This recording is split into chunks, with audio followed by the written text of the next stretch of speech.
This is Book 6 of Heaven Official's Blessing, Chapter 92, Cave of 10,000 Gods, Faces of 10,000 Gods Hidden. Hua Cheng's breath was warm. His words made Shilian's blood run cold. Could there really be someone hiding in the Grand Hall? A thought flashed through Shilian's mind, and he quickly returned Hua Cheng's embrace. He wasn't hugging him because he was afraid, of course. If there truly was someone hiding in the temple whom they hadn't noticed, then they must be a formidable character, and if that person sensed anything off, they might be forced to make a move. It would arouse suspicion if Hua Cheng was the only one hugging him and being so intimate. If the embrace was mutual, it might appear more natural. Shilian began to inconspicuously analyze their surroundings. "Where do you think they're hiding?" he whispered. There was only one entrance in the Grand Hall, which was a huge door they'd come through. The hall itself was completely empty. The whole room could be taken in at a glance, and there wasn't even a table or a chest that would provide a spot for someone to hide. Aside from the two of them, there was only the empty stone shells of the temple's attendants. The shells. Shilian and Hua Cheng whispered in unison. Those stone people were hollow inside, which meant that they could serve as a hiding spot. A human couldn't get inside, but a ghost certainly could. When Shilian was sure that they were both in agreement, he started to speak, but he inadvertently looked up, and his pupils shrank. There was someone standing 6 meters behind Hua Cheng. This person seemed to have been a young man of higher status. Those statues each documented a Wu Young citizen's death. Most were curled into balls or hugging their heads and wailing. This statue was one of those very few that was standing. But what made Shilian notice him wasn't his pose, it was his face. Although the stone person's face was barely distinguishable, Shilian could still make out some details. The left side was smiling and the right side was crying. "It's that one," Shilian blurted. He drew his sword and struck just as Hua Cheng called out, "Guga?" The stone person shattered, broken fragments of shells scattered across the floor.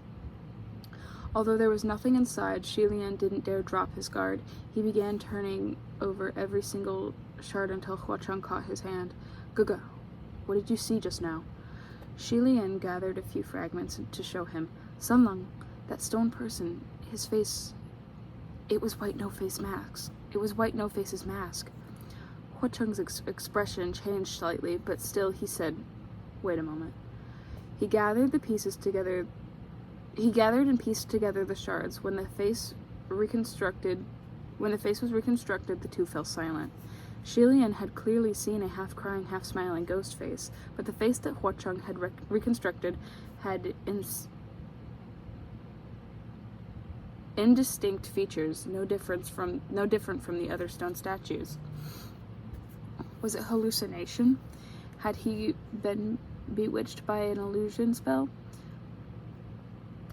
Sitting around wouldn't get them any answers, so they searched the hall, smashing every stone person to ash as they went. But after giving it some thought, they realized that it was more important to deal with the others who were surely rushing to the summit at the moment. They decided not to stick around waiting for Pei Ming to return and left the temple to scale the mountain. The mountain seemed to have a particular gravity. They tried, but the silver butterflies couldn't carry them, and flying on swords was a non-starter. They could only climb on foot. The higher they hiked, the steeper the path became, and the colder the air grew. The snow was sparse at first, but it became thicker as they ascended until it could swallow almost half a boot. Half a boot. They were up to their knees in it after 4 hours of climbing, and their trek was becoming more and more arduous. Shilian didn't feel cold since they had been hiking nonstop. He was instead covered in a thin sheen of sweat, and his red cheeks and his red cheeks gave a shock of color to his powdery white face. He wiped away the sweat and looked back, about to speak to Huacheng, but suddenly his steps caught nothing, and he dropped half a meter. His body had sunk into heavy snow. Thankfully, Huacheng had been following him closely and pulled him up quite easily, like he'd been prepared for it. Guga, be careful.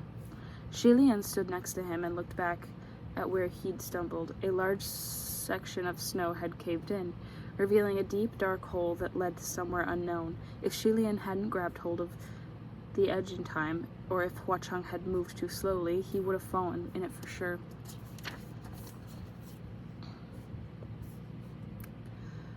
There are many holes like this in this area. I can remember their general locations, so just stay close to me, Huacheng stated. Take your time and it'll be fun. Guga was walking too quickly. It turned out the mountain's body was quite weak. There were holes everywhere beneath the snow, large and small, but how many and how deep was unknown. But as they climbed, it seemed Huacheng really did remember where all of them were. Shi Lian puffed a breath. All right, let's stick close together, he suggested. In any event, we can't yell or make loud noises on a snowy mountain like this, so it wouldn't be easy to call for help if anything happened. He stopped when they heard angry roars coming from up ahead. Are you done? Which good brother dared to yell that one? Which good brother dared to yell like that on such a steep and perilous snowy mountain? Shi Lian was dumbfounded as he looked towards the source of the noise. Amidst the snow-covered landscape, he saw two little black dots engaged in a fight, their weapons clinking and clanking. One of them held a long bow and was shooting arrows non-stop. The other held a zanmadao and swung with the vigor of a tiger. They struck down every single arrow, but they struck down every single arrow. Both the blade and the arrows had a sheen of spiritual light, and both parties were shooting curses at each other. I already said I didn't kill the little bastard. I'm looking for them too, the man wielding the blade yelled. It was Nangfeng and Fuyao. Without even trying to guess why they had come here too, Shi Lian very nearly let out a shout of, "Shut up!" whenever he caught himself in time and swallowed it before he added to the noise. If he started roaring the same way they were, the three of them all began screaming at each other. If he started roaring the same way they were, and the three of them all began screaming at each other, could the snow on the mountain really remain still? Huacheng hugged his arms and cocked an eyebrow. Don't they know that they'll cause an avalanche if they yell like that? They can't be that foolish, Shi Lian said. Maybe they do know, but that's just the way they are. They forgot everything else when they're angry. They forget everything else when they're angry. Nangfeng and Fuyao were both furious and cursed at each other as they fought, but they were too far away from Shi Lian. He couldn't tell what they were fighting over from their broken, muffled phrases, and for their part, they completely failed to notice that anyone else had arrived. Shi Lian wanted to rush over and pull them apart, but there was no way he could make it there in time to stop them with the heavy snow dragging down his pace and the deep holes lurking beneath. He only managed to run 2 steps before he stumbled over another hole and came to stop. We can't just let them keep fighting like this. We have to stop them. As soon as he said, though, a silver butterfly darted past like an arrow. Shi Lian was startled but relaxed a moment later. Good idea. If neither of them could make it in time, why not use a wrath butterfly to fly over and transmit communication? As expected, the silver butterfly's speed was miraculously fast. It made it over to the brawling duo after only 3 more shouts, but before Shi Lian could try to speak through it, he saw Huacheng's expression turn cold. Shi Lian noticed something was amiss. What's wrong? The smile on Hua Cheng's lips had disappeared completely, replaced with a look that was as frigid and snowy as the mountains upon which they stood. Sun Lung, what's going on? Sun Lung, what's going on? Shi Lian pressed. Hua Cheng's lips twitched, and he didn't manage to answer before Shi Lian suddenly felt an inexplicable wave of panic. His head shot up to look at the top of the mountain. His eyes widened. Giant chunks of snowy white bluffs were trembling, and then they collapsed. Even engrossed in their heated fight, Nangfeng and Fu Yao also sensed that soundless pressure. Both looked up, and they finally realized what was about to happen. The snowy mass was like an enormous embankment and stretched for thousands of miles, and when in the next second it broke, it carried a snow tsunami along with it. It rumbled, rolled, and pushed down towards them. They had caused an avalanche. Shi Lian grabbed Hua Cheng's hand, turned, and ran. But after dashing a few steps, he remembered that the other two were much closer to the avalanche's charge.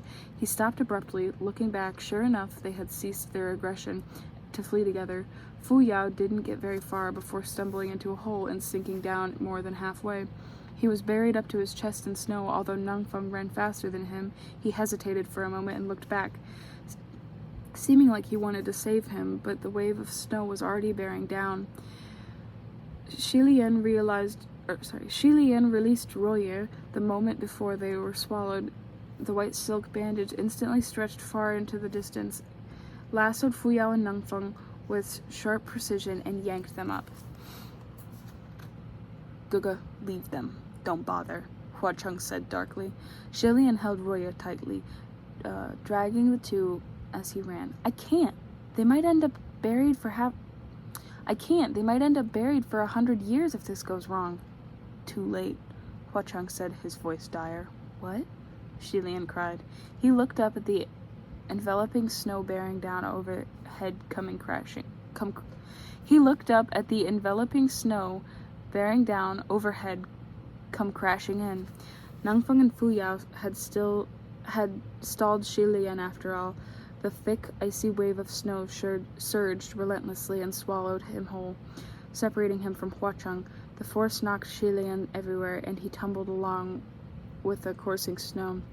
Although he somehow managed to keep struggling, there was just too much snow, and the force was too powerful. Shi Lian was buried again and again, suffocating over and over each time his head went under. In the end, Shi Lian couldn't hang on. With a final shout of "Sang Lang!" he was devoured by the icy snow current. An unknown amount of time had passed before the snowy mountain finally calmed. A long moment later, somewhere in the field, a pile of snow shifted a few times before a hand burst out from underneath. The hand felt around randomly, and then the arm poked out, then a shoulder, and then finally a head. Face covered in chunks of snow, he took a deep breath, and the instant he broke free, he let loose a flurry of coughing. Soon after that, with some difficulty, the man crawled his way out, shaking his head as he sat down on the snow. It was Shi Lian. Digging himself out from beneath the heavy layer of snow was not unlike his prior experience digging himself free from a grave. Shi Lian's face and hands were chapped red from the frostbite and essentially numb, but he had only bothered to rub his face a few times and huff some hot breaths on his hands before looking up with a lost expression. There was not a trace of that captivating red in the sprawling blanket of white, and Shi Lian couldn't call out for him. It would be all over if he caused another avalanche. He could only raise to his feet and wander aimlessly, all alone in that snowy world. He called out in a small voice as he walked, San Lung, Nanfeng, Fu Yao. It was strange. Although he was walking in the same path as he had been hiking in before, the air seemed so much colder than when he and Hua Cheng had been together. Royer was also gone from his hand. Shi Lian was puzzled, as Royer shouldn't have slipped off. It would still wrap itself around him even if he let go of it. So what happened? He knew something was wrong, but he couldn't put his finger on it. On what? So he continued to wonder in confusion. Suddenly someone emerged from within the billowing snow ahead. His white robes and black hair flapped in the wind, and he kept his head down as he slowly approached. Shilian was delighted at the sight of the traveler and pushed forward. "My friend, you—" But just as he spoke, the man looked up. He was wearing a chilling white mask, half of it smiling, the other half crying. Shilian screamed at the sight of it as though he had been stabbed. His eyes flew open at the sound of his own scream, and he shot upright. He panted harshly for several moments before his shaken mind could process that he wasn't standing on the snowy mountain at all. He had been lying in a dark, shadowy place. So it had been a dream. No wonder something had felt off. Shilian exhaled a long breath as he relaxed, wiping away the cold sweat from his forehead. After feeling around for a bit, he determined that there was a flat stone beneath him, covered with a blanket of grass. Fengshin hung from his waist, and Roya was wrapped snug around his arm. Shilian steadied himself and ignited a palm torch to illuminate the room. He sat up immediately and called out, "Sunglung, are you there?" The moment the flames brightened the room, Shilian discovered that there was a person standing right next to him in the darkness, soundless and silent. There was no small shock. This was no small shock, and Shilian was awash in cold sweat as his hands flew to Fengshin. There was no way he wouldn't have noticed someone lurking close by. However, the cold sweat disappeared when he looked closer, and it wasn't a living person, but rather a stone statue. And not one of the many stone statues of the victims of the volcano's eruptions. This one was clearly a man-made sculpture. Palm torch in hand, Shilian scanned the room and was soon certain of where he had found himself. The place where he lay was a cavern for cultivation. He had once gone into seclusion to cultivate in a place like this. He was familiar with this type of chamber. It meant that the sculpture inside the cavern was not a regular statue, but a divine icon for worship. The divine statue had been erected in a cavern with an arched ceiling. Its figure was long and slender. Its bearing was natural and relaxed, and its pose was graceful. Its right hand rested on the hilt of the sword and its waist. It had been sculpted with sublime skill. Even the flowing lines and folds of its robes were exquisite. However, there was something particular about it. The face of this divine figure was covered by a light veil. The veil was light as flowing smoke. While it was quite strange to see a divine statue with its face obscure like this, it wasn't ugly. Instead, it added a mysterious sort of beauty. Shilian had never seen a divine statue like this, displayed with its face covered. He unconsciously reached out to pull the veil off, but was interrupted by a voice from behind. "Gaga." Shilian's head whipped around. A figure in red had appeared at the entrance of the cavern without him realizing. It was Huacheng. The mysterious face of the divine statue instantly went to the back of Shilian's mind, and he rushed over to him. "Sunglung, thank goodness. I was wondering where you were. Are you all right? Are you hurt? The avalanche was so sudden." Huacheng entered the room. "I'm fine. How's Gaga?" "I'm fine," Shilian said. "What is this place?" Once he left the cavern, it became clear that this place was far more expansive than expected. The corridor he found himself in seemed quite long. Who knew where it led? Shilian had long ago gotten used to Huacheng having the answers to everything, yet this time he replied, "I don't know. Most likely under the snow mountain." Shilian was amazed. "And I thought it was a shelter Sunglung had found. I can't believe even you don't know where we are." Well, this was the first. Huacheng had memorized the location of every ditch in the mountain path, but he wasn't familiar with this illustration.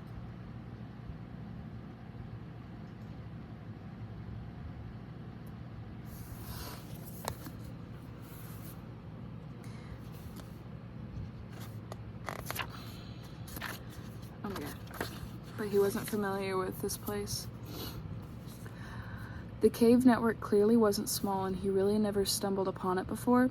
Shi Lian couldn't help but find it a bit strange, but he didn't press the matter and instead raised his palm torch higher.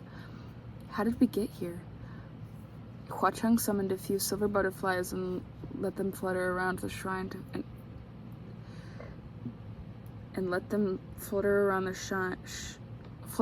shine their faint light. Maybe we stepped wrong and fell into the ditch, he replied evenly. That was the only logical explanation, as the alternative was that someone had intentionally put them here. Shi Lian couldn't help but recall the dream he had just had. A slight shiver went down his spine, remembering something else. He asked, "We're here, so where are Nanfang and Fuyao?" At the mention of those two, a trace of hostility flashed across Hua Cheng's face. Probably buried in the snow. Who cares? They're heavenly officials. This won't kill them, he replied unsympathetically. Shi Lian didn't know whether to laugh or cry. Even if they can't die, it still wouldn't feel great to be buried for decades if no one helps digging them out. Maybe they fell in here too, so let's search for them. By the way, Sunlung, what did you hear them say when your silver butterfly flew over? Hua Cheng snorted. Just some meaningless argument, as if it could have been anything pleasant. Shi Lian doubted it was that simple. Otherwise, he couldn't explain Hua Cheng's sudden change of expression when the wrath butterfly overheard the fight. Even now, Hua Cheng's eye was extremely unkind as he snorted, but he wasn't going to tell. Then Shi Lian wasn't going to pry. But if he wasn't going to tell, then Shi Lian wasn't going to pry. The two continued down the cave's long corridor. After walking for a while, they discovered the stone tunnel beneath the snow was much more complex than they had initially thought. There wasn't just one path straight through, but many forks that branched off into various other caverns, large and small. And every one of those caverns held a divine statue. Some of the figures were teenagers, others were young men. The statues were all in unique poses. In lazy repose, leaning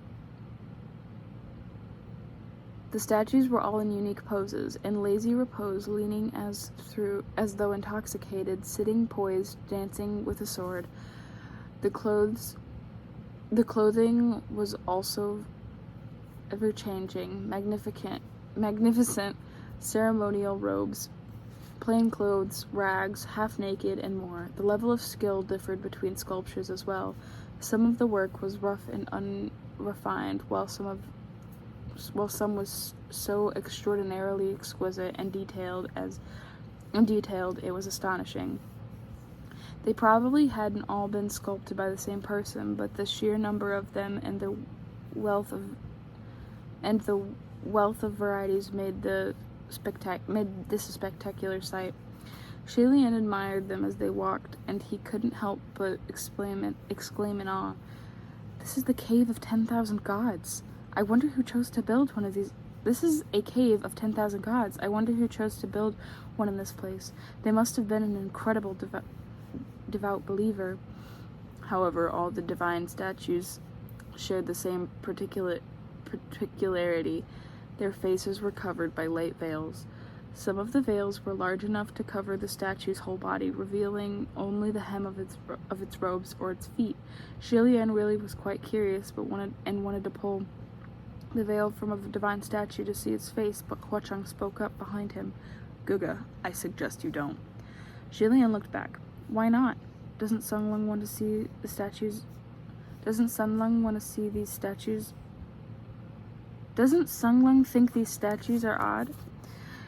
Hua Cheng approached him with hands clasped behind, and explained, "It's precisely because they're odd that it's best that you don't uncover them.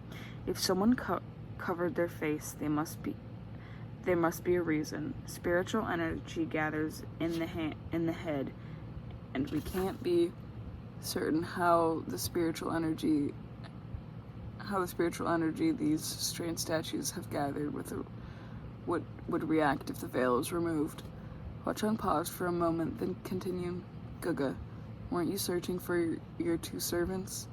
Since we haven't found them yet, it'd be better not to touch these statues, best to avoid any unexpected complications. While his explanation sounded slightly far-fetched, it made logical sense. It wouldn't be a laughing matter if removing the veil awakened something within these statues. Shilian wasn't prone to touching what he shouldn't. He thought it over, and in the end dropped his hand. I was only curious which deity these sculptures depict, that's all. There was something else strange. Hua Cheng was not the kind of person who feared unexpected complications. If they saw what the veil covered, so be it. Shi Lian hadn't expected him to use that as a reason not to touch them. This is the kingdom of Wu Yong, so they're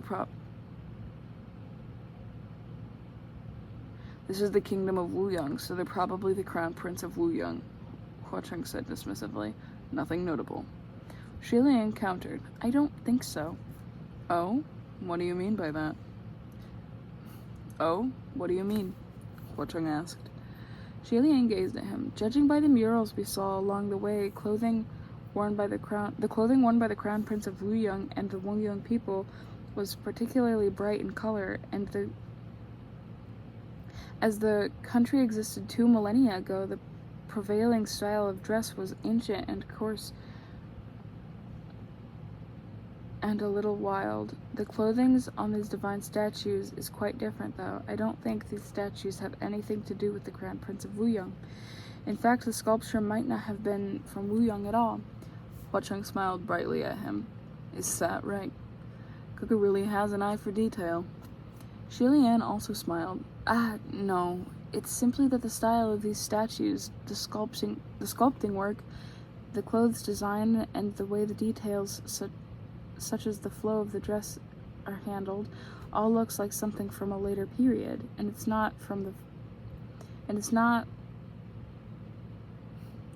one I'm more familiar with too. The style of Shenla.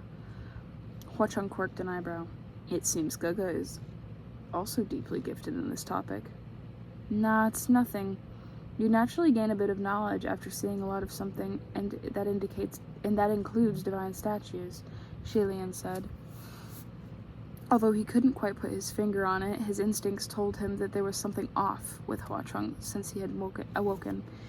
It was only now that he finally realized what was amiss. There was a subtle sort of nervousness about him. However, Shi Lian still didn't pry. He said instead, Since Sun Lung thinks it's best not to inspect them, let's stay cautious. Hua Cheng gave a light nod. The pair continued onward. Soon they came to another fork in the road, and Hua Cheng headed left without hesitation.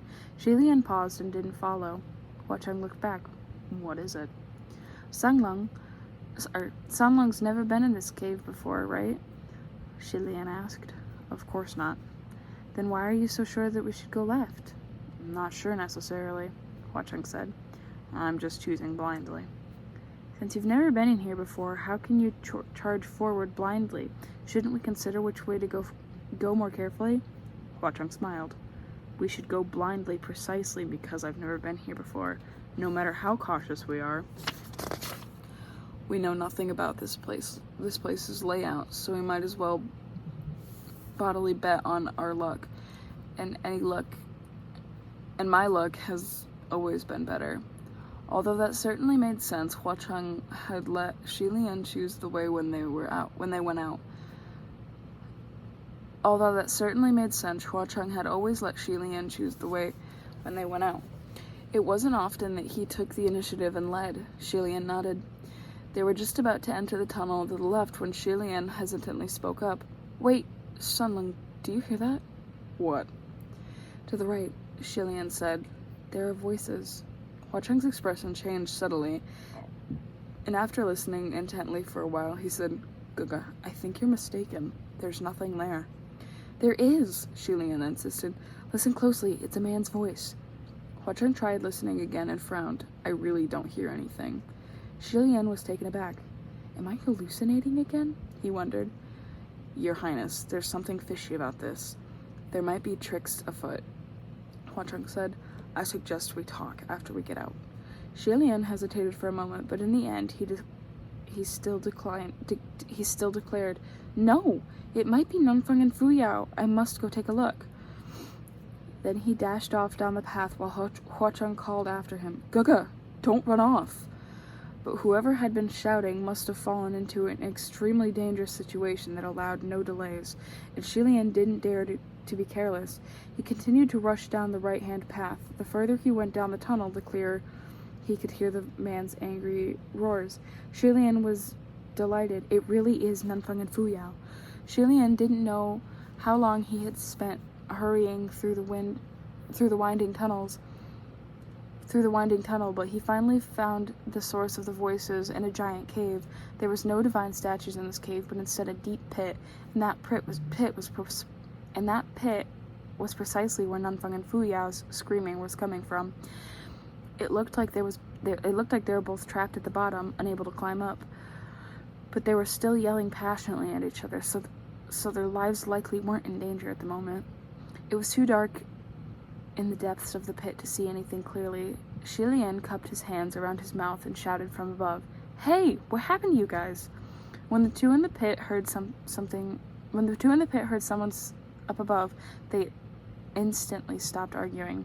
Fuyao reply came first. Your Highness? Is that you? Hurry and pull us up. Nunfeng, on the other hand, didn't speak. Shi Lian was puzzled. You guys can't climb up on your own? The pit is that deep? What's happening down there?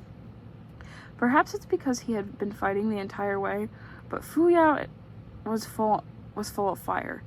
If we could climb our way up, we wouldn't be down. If we could climb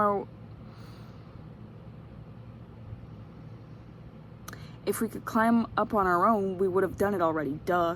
Can't you see it yourself, Your Highness? Shi Lian squinted. Well, I can't see much right now. Do you still have spiritual power? Can you light a palm torch so I can see what the situation is down there? If you can't, I'll throw a full fireball down.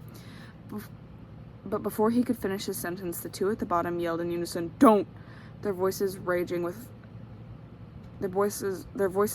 alarm and terror. Do not light any fires, Fuyao yelled. If he couldn't light a fire, he had to find another way to illuminate the place. Shi Lian's first reaction was to look behind him. Sunlung. However, there was no one there. Hua-cheng hadn't followed him. Shi Lian was surprised. At first he felt slightly uneasy, then confused. There was surely no way Hua-cheng could have lost his way, right? Hua-cheng had been acting quite strange ever since they entered the Cave of 10,000 Gods, but Shi Lian couldn't quite put his finger on why. He looked to his left and right and then discovered a tiny silver butterfly resting on his shoulder. He touched it tentatively. Hello. The wrath butterfly fluttered in his touch but didn't fly away. It seemed to want to show him its wings. Over the course of their journey, Hua-cheng had told Shi Lian that the silver butterflies fell into various categories.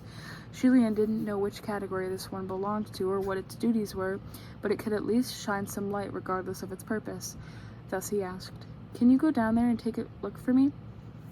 Sure enough, the silver butterfly fluttered its wings and flew into the pit. Shi Lian called out his thanks and waited until it reached the bottom. Once the soft silver butterfly illuminated the situation below, Shi Lian couldn't help but widen his eyes. The bottom of the dark pit was covered with an eerie field of white. The entire hole was blanketed with a thick bed of silk. Nunfeng and Fuyao had been tied up in that silk so thoroughly that they had been bundled into two cocoons, like two little flies stuck in a spider's web. Their faces were battered black and blue. Their heads were covered in blood, and they might have done that to each other during their earlier fight. Shi Lian couldn't help but give himself a pat on the back for his caution. The entire pit might have been set ablaze had he thrown down a torch. What's going on? Shi Lian asked. Is that a spider's web? Could this be an arachnid spirit's lair? Who knows? Fuyao yelled. Despite desperate to escape. We can't break free anyway. Nanfeng, on the other hand, bore an unreliable expression, an unreadable expression. At first he had looked like he also wanted to call for help, but he suddenly swallowed his words when he seen that Shilian was the one who'd come. Don't come down yet. The spider silk is really tough, Nanfeng said instead. It'll be hard to break free once it grabs you. I won't come down, Shilian said. After deliberating for a moment, Shilian tied one end of Roya to the hilt of Fengshin,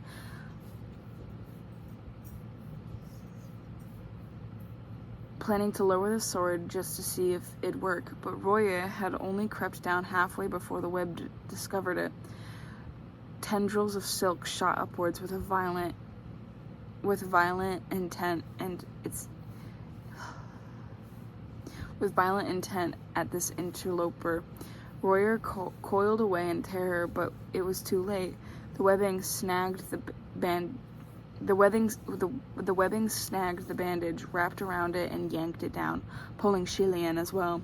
Shilian had never imagined that this web would be so strong and cunning. The moment Shilian fell in the pit, the white tendrils of silk charged forward and trussed him up. The rest of the silk tendrils crawled along to further secure the cocoons that trapped Nanfeng and Fuyao. Fuyao was absolutely furious. How come you fell in too? Now look at us, 3 stupid fools. Let's all die here together. What are you griping about? Nanfeng shot back. This only happened because he was trying to save us.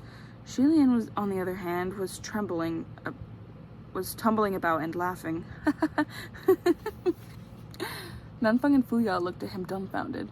Did you hit your head on the way down? How have you lost your mind? Fuyao asked. Tears rolled from the corners of Shilian's eyes as he said with much difficulty, No. What's with this web? Why is it so ticklish? I can't. The silk bed had caught him gently when he fell, and the tendrils had bound him. The tendrils that bound him had seemed to touch him with care and love. They brushed softly against Shilian's body while they worked, as if they were tickling him. Shilian curled into a ball, fighting back with tendency. No, don't, wait, stop, I give up, stop! Only then did the white silk tendrils bind his hands behind his back and stop their ticklish dance. Nanfeng and Fuyao stared at him. A moment later, Fuyao said grumpily, How come it has to be so rough when I tied us up, but so lenient with him? It hasn't even covered his face. Shilian finally caught his breath. Aren't your faces uncovered too? Fuyao rolled his eyes. They were covered. We had to use our teeth to tear holes after we woke up. We couldn't have shouted otherwise. Shilian tried struggling a bit, but the silk webbing was tough and unyielding. Plus, his ribs faintly hurt from laughing too hard, for now he was out of commission. He decided to relax a bit, lying down flat. So how did you two end up here? Don't know, Fuyao replied. When the avalanche hit, snow came crashing down on us. When we woke up, we were already here. No, Shilian said. I mean, why did you come to Mount Tonglo? Fuyao was furious the instant the topic was raised. I was pursuing the ghost woman Longchen and the fetus spirit. Who knows why he's here? Me? I'm here to chase after the mother and the child too, Nanfeng answered. Then why didn't you go after them? Fuyao spat. Why did you hit me? My general already said that he had nothing to do with the fetus spirit. He didn't kill either of them. His goodwill was taken for ill, There's honestly no point in trying to be a good person. Shilian meditated out of habit. All right, stop. I understand the situation now. Stop fighting, stop arguing. You're the ones who caused that avalanche, so can't you just give it a rest? Let's think of a way out of here. However, Nanfeng was insistent.